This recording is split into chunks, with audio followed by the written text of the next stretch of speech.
Alright, we are back for Chapter 2 of Call of the Wild.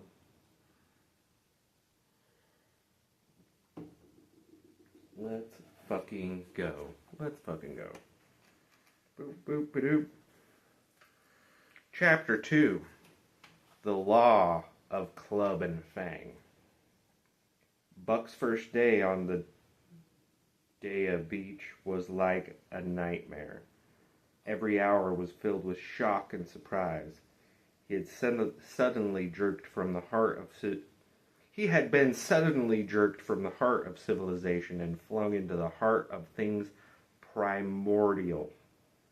No lazy, sun-kissed life was this. With nothing to do but loaf and be bored, here was neither peace nor rest, nor moment's safety. All was confusion. All was confusion and action, and every moment life and limb were in peril. There was an imperative need to be constantly alert, for these dogs and men were not town dogs and men.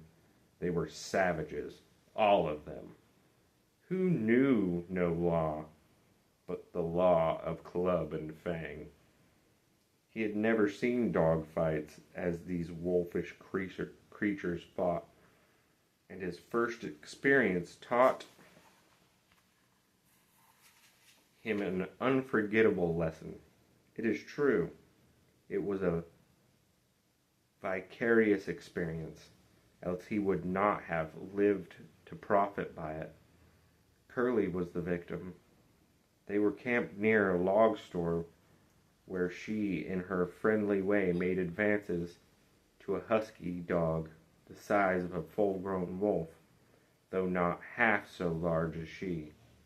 There was no warning, only a leap in like a flash, a metallic clip of teeth, a leap out equally swift, and Curly's face was ripped open from eye to jaw. That's fucked up. That's kind of fucked up. It was the wolf manner of fighting, to strike and leap away, but there was more to it than this. 30 or 40 huskies ran to the spot and surrounded the combatants in an intent and silent circle.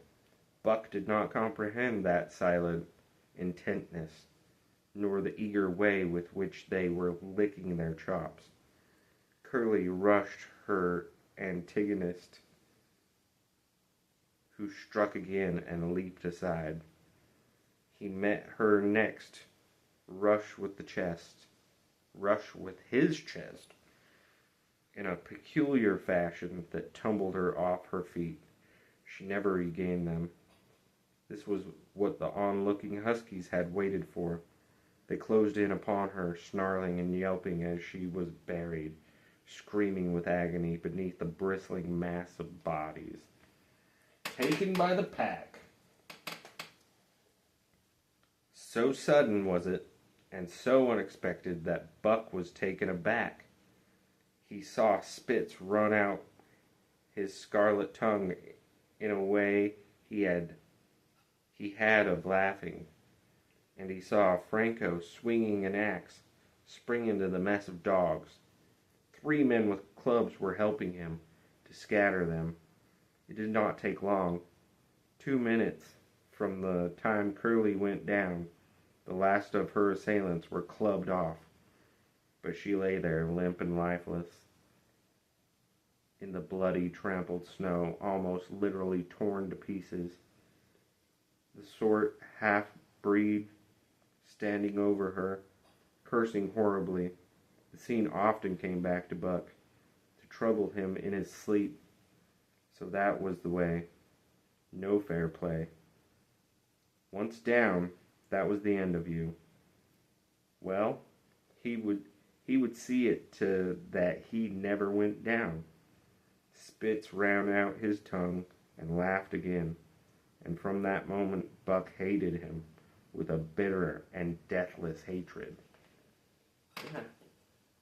Don't fucking kill your friends, man. You can make enemies real quick. Before he had recovered from the shock caused by the tragic passing of Curly, he received another shock. Franco fastened upon him an arrangement of straps and buckles. It was a harness, such as he had seen the grooms put on the horses at home. And as he had seen horses work, so he was set to work, hauling Franco on a sled to the forest that fringed the valley, and returning with a load of firewood. Though his dignity was sorely hurt by thus being made a draft animal, he was too wise to rebel. He buckled down with a will and did his best. Though it was all new and strange, Franco was stern, demanding instant obedience, and by virtue of his whip receiving instant obedience, while Dave, who was an experienced wheeler, nipped Buck's hindquarters whenever he was in error. Spitz was the leader. Fuck Spitz. Likewise experienced, and while he could not always get Buck, he growled sharp reproof, and again, or cunningly threw his weight in the trances to jerk Buck into the way he should go. Buck learned easily, and under the combined tuition of his two mates, and Franco made remarkable progress. Ere they returned to camp, he knew enough to stop at Hoe, to go ahead at Mush, to swing wide on the bends, and to keep clear of the wheeler when the loaded sled shot downhill at their heels.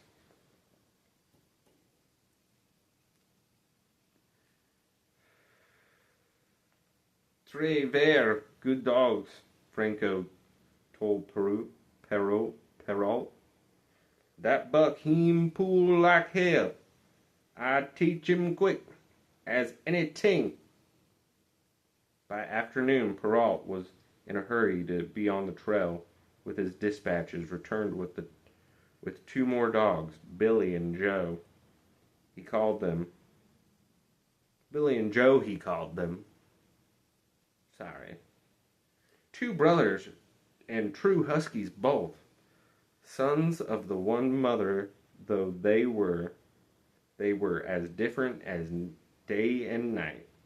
Billy's one fault was his excessive good nature, while Joe was the very opposite, sour, introspective, with a perpetual snarl and a malignant eye. Buck received them in comradely fashion. Dave ignored them, while Spitz proceeded to thrash first one and then the other. Billy wagged his tail appeasingly, turned to run when he saw that the appeasement was of no avail, and cried, still appeasingly, when Spitz's sharp teeth scored his flank.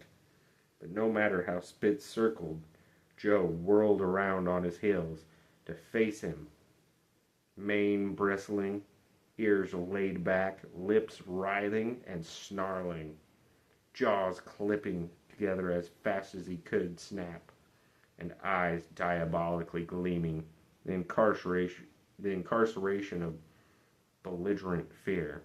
So terrible was his appearance that Spitz was forced to forego disciplining him, but to cover his own discomfiture, he turned upon the inoffensive and wailing Billy and drove him to the confines of the camp.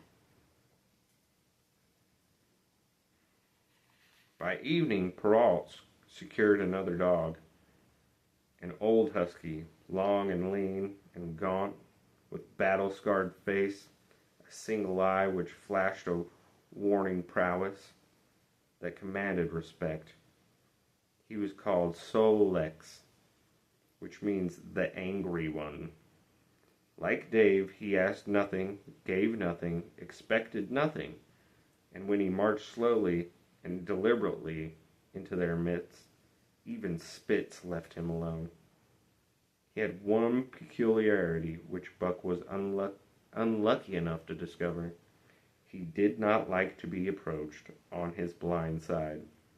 Of this offense, Buck was unwittingly guilty, and the first knowledge he had of his indiscretion was when Solix whirled upon him and slashed his shoulder to the bone for 3 inches up and down. Forever after, Buck avoided his blind side, and to the last of their comradeship, whatever, had no more trouble. His apparent ambition, like Dave's, was to be left alone, though, as Buck was afterward to learn, each of them possessed one other and even more vital ambition. That night, Buck faced the great problem of sleeping. The tent, illuminated by a candle, glowed warmly in the midst of a white plain, and when he,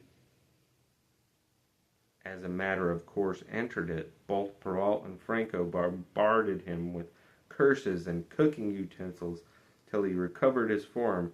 His consternation, and fled ignominiously into the outer cold. A chill wind was blowing that nipped him sharply and a bit with a special venom into his wounded shoulder. He lay down on the snow, attempting to sleep, but the frost soon drove him shivering to his feet. Miserable and disconsolate, he wandered about among the many tents, only to find that one place was as cold as another. Here and there savage dogs rushed upon him, but he bristled his neck hair and snarled, for he was learning fast, and they let him go his way unmolested. "You tell 'em, Buck. You tell these little bitch-ass dogs. You're fucking king still."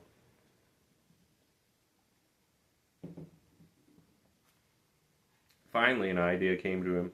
He would return and see how his own teammates were making out. To his astonishment, they had disappeared again. He wandered about through the great camp looking for them, and again he returned. Were they in the tent? No. That could not be, else he would not have been driven out. Then where could they possibly be? With a drooping tail, shivering body, very forlorn indeed, he aimlessly circled the tent. Suddenly the snow gave way beneath his forelegs, and he sank down into something, wriggled under his feet. He sprang back, bristling, snarling, fearful of the unseen and unknown, but a friendly little yelp reassured him, and he went back to investigate. A whiff of warm air ascended to his nostrils, and there, curled up in the snow,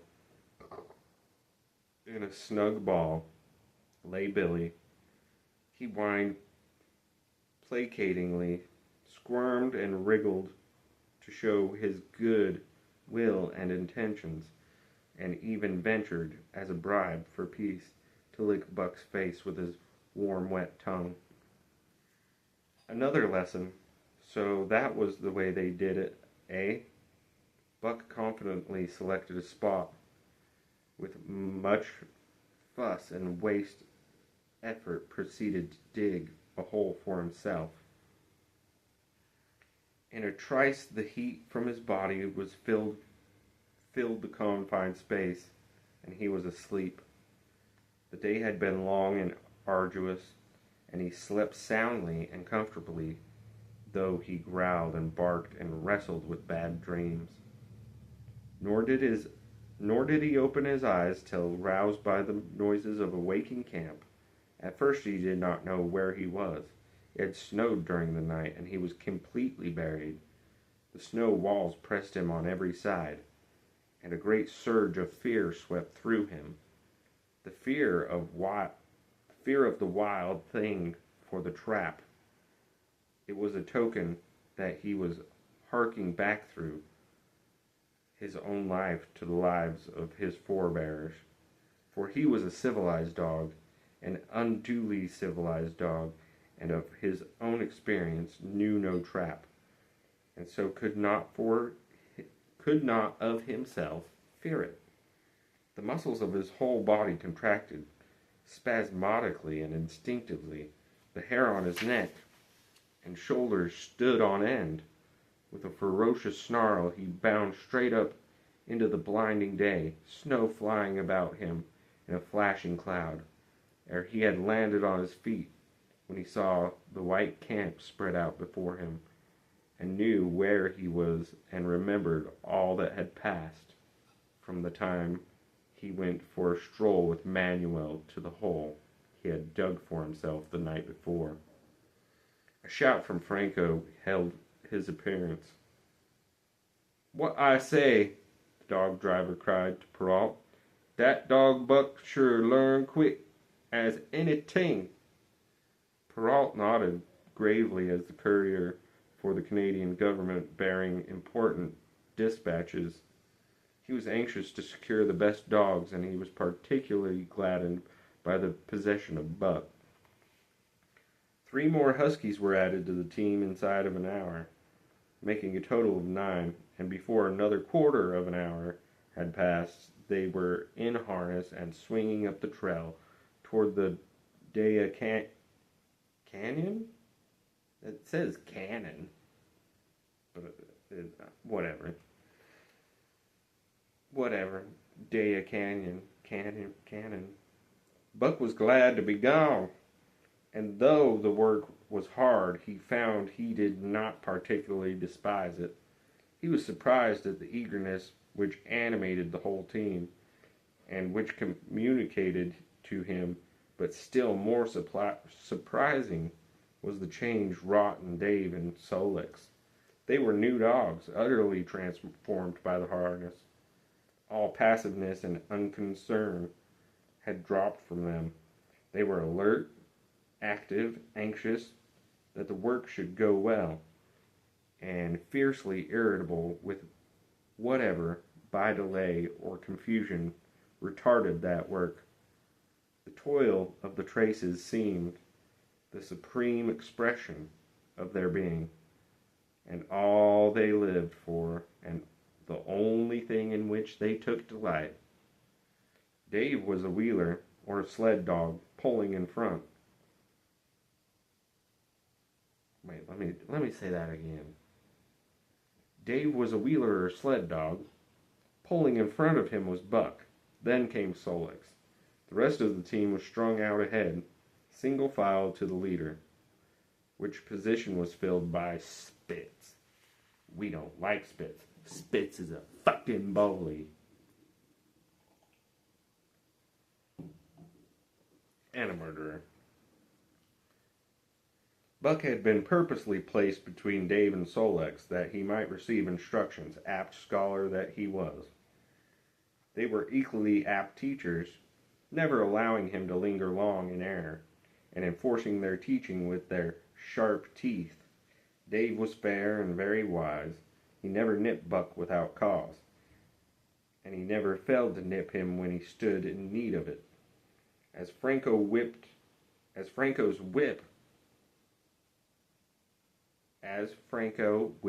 backed him up. There we go. Buck found it to be cheaper to mend his ways than to retaliate. Once during a brief halt, when he got tangled in traces and delayed to start, both Dave and Sol-leks flew at him and administered a sound trouncing. The resulting tangle was even worse, but Buck took good care to keep the traces clear thereafter, and ere the day was done, so well had he mastered his work, his mates about ceased nagging him. Franco's whip snapped less frequently, and Perrault even honored Buck by lifting up his feet and carefully examining them. It was a hard day's run up the canyon through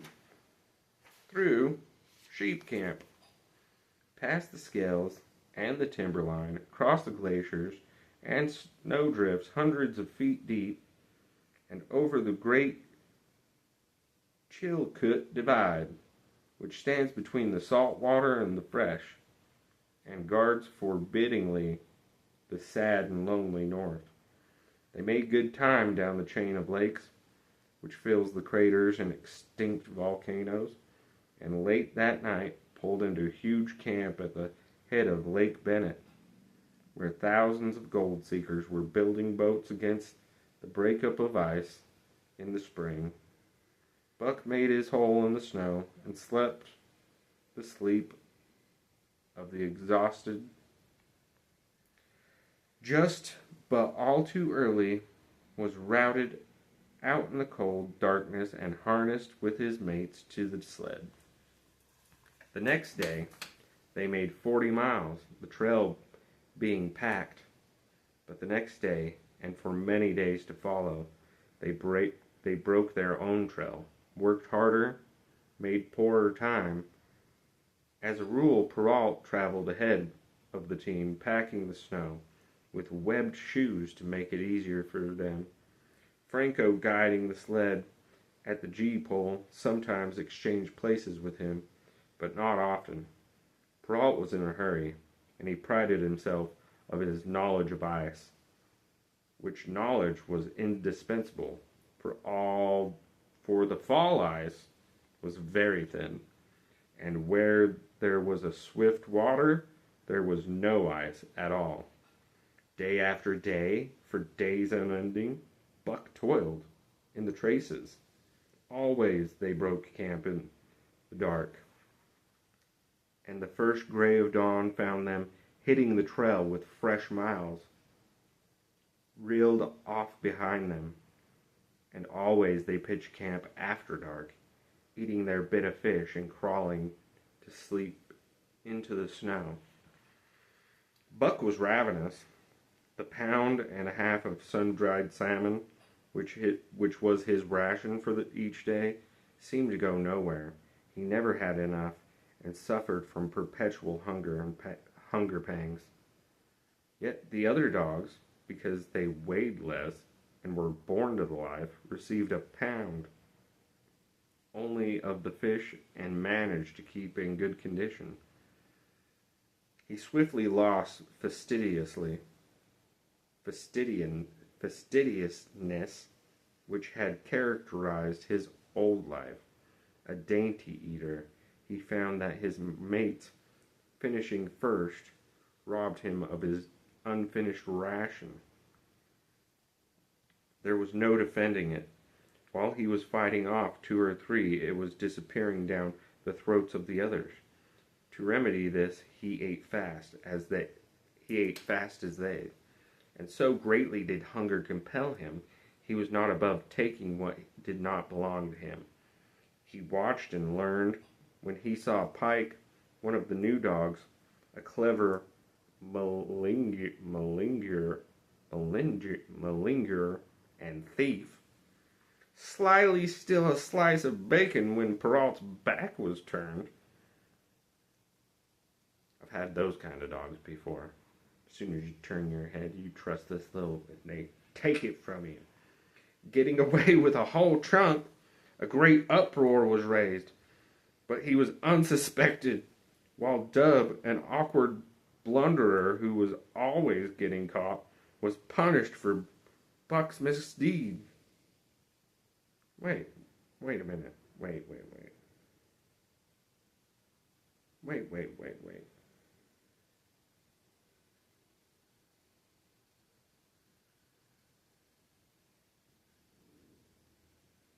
Oh, that's where I got lost.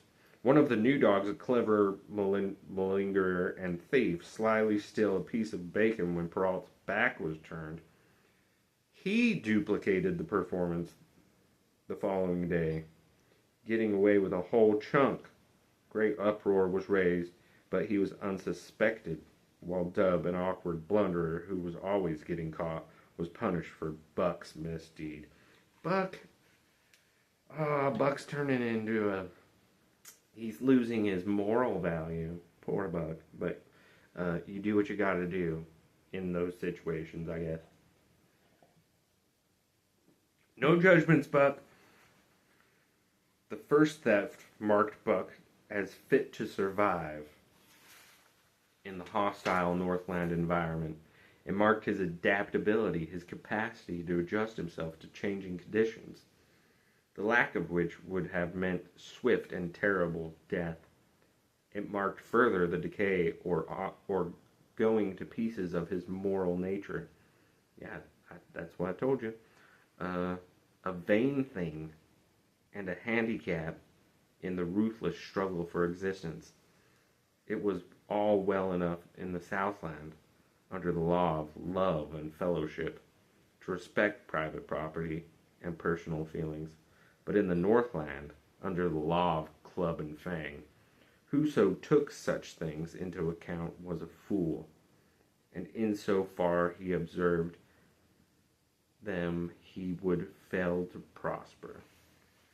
Yeah, we get it, Buck. Not that Buck reasoned it out. He was fit, that was all. And unconsciously he accommodated himself to the new mode of life. All his days, no matter what the odds, he had never run from a fight. But the club of man in the red sweater had beaten into him a more fundamental and primitive code. Civilized, he could have died for moral consideration, say the defense of a Judge Miller's riding whip. But the completeness of his decivilization was now evidence of his ability to flee from the defense of a moral consideration and to save his hide. He did not still for joy of it, but because of the clamor of his stomach. He did not rob openly, but stole secretly and cunningly, out of respect for club and fang. In short, the things he did were done because it was easier to do them than not to do them. His development, or retrogression, was rapid. His muscles became hard as iron, and he grew callous to all ordinary pain. He achieved an internal as well as external economy. He could eat anything, no matter how loathsome or indigestible, and once eaten, the juices of his stomach extracted the least particle of nutrient, and his blood carried it to the farthest reaches of his body, building it into the toughest and stoutest of tissue. Sight and scent became remarkably clean, while hearing developed such acuteness that in his sleep he heard the faintest sound and knew whether it heralded peace or peril. He learned to bite the ice out with his teeth when it was collected between his toes, and when he was thirsty and there was thick scum of ice over a water hole, he would break it by rearing and striking it with stiff forelegs. His most conspicuous trait was the ability to scent the wind and forecast it a night in advance. No matter how breathless the air when he dug his nest by the tree or bank, the wind that later blew inevitably found him to leeward, sheltered and snug.